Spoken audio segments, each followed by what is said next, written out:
Welcome to the Conservation Learning Center's 2021 Virtual Field Day. We are once again releasing a series of videos showcasing our demonstrations and research projects here at the CLC. Thank you to our sponsors, the Saskatchewan Wheat Development Commission and the Saskatchewan Flax Development Commission. And a big thank you to all of our funders who support research here at the CLC. The purpose of our Peola trial was to achieve an earlier Peola harvest with both Polish and early maturing Argentine canola varieties. This is a one-year Adopt Funder project.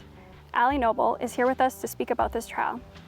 She is the Crops Extension Specialist at the Saskatchewan Ministry Agriculture Office in Prince Albert. Just behind us here, as you can see, we have 12 or 13 different treatments, so that's including some of the monocrops, the intercrops, and then a couple just to use as checks. So the reason that this project got started is because we have started to get some intercropping interest with producers in the area, and Peola is actually one of the most suitable mixtures of crops to use as an intercrop in our area, just because we do have a shorter growing season and it can have cool and wet harvests up here. So that's the point of this, is we're hoping to look at some earlier maturing varieties that could potentially mean we can get that off a little earlier in the fall, so that means there's room for putting in winter cereals and hopefully avoiding the worst of the fall wet weather. This actually isn't the first time that the CLC has done intercropping on their research farm. So they tried it in 2018 and in 2019, and both of those years they actually ran into some issues with the crop maturing at different times. So the canola wouldn't be ripe enough, and then the peas were already shattering out of their shells. So that's one of the reasons that they're trying to do this earlier maturing variety of Argentine canola that's available now. Along with that, they use the Polish canola this year, and that's because it isn't used as much in Saskatchewan agriculture, just because it doesn't yield quite as high as the Argentine canola does. But it matures a lot quicker than that, and as well as that, we do have flea beetle pressure in this area of the province, and the hair on the Polish canola is actually a little longer, and that means that you don't see as much pressure from flea beetles or as much feeding on it. The intercropping actually helps the peas stand up more, so if you see a monocropped pea crop, you're going to see it likely lodge a bit, whereas the canola has a straighter stand and can actually keep those peas up, resulting in less disease overall.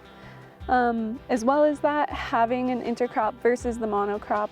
A monocrop of peas doesn't quite have that much stubble, and in dry conditions like we've seen this year, being able to get that stubble that can snow catch, so with that canola on the intercrop stubble, actually helps to increase soil moisture in years after. They were seeded on May 31st and were first emerged on June 7th.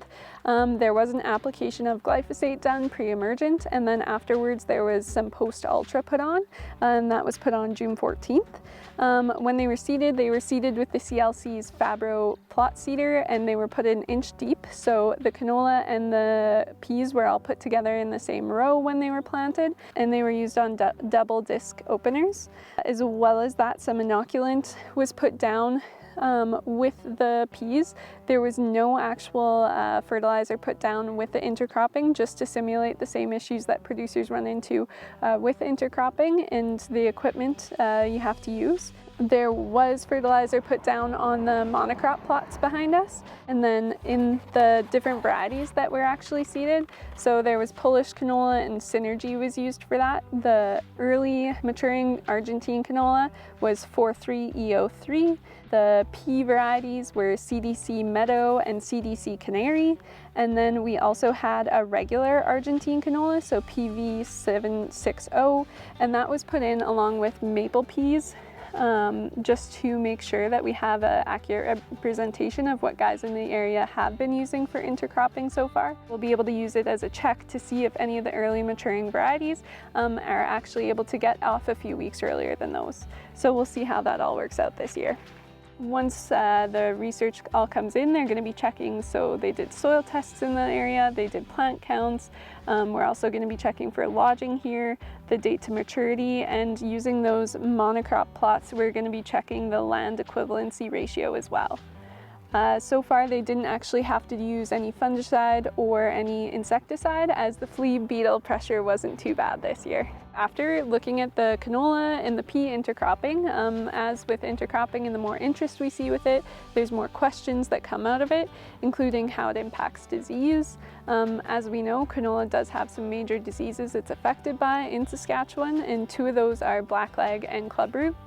So this year, Sask Canola and Sask Agriculture are actually partnering to offer some disease monitoring testing. So the first one is on-farm clubroot testing. So you can actually go to your local regional office and talk to your crop extension specialist, or you can contact Sask Canola directly and we'll get you soil testing bags. We'll tell you where to pull the test from, where to send it to, and we'll give you information afterwards on how you would receive the results. And then as well as that, there's also a blackleg testing program. This is the first year that it's actually run in Saskatchewan. It will test using stem samples that you can send in. It will test for Leptosphaera maculans, the aggressive species causing blackleg, and it'll test for the presence or absence of that, and if it is present, we'll be able to actually get to what race it is and be able to give you that information. So this is all the information about this testing can be found if you just Google Sask Canola and go onto their website, or you can just contact your local regional office and talk to your crop extension specialist and we'll have more information for you.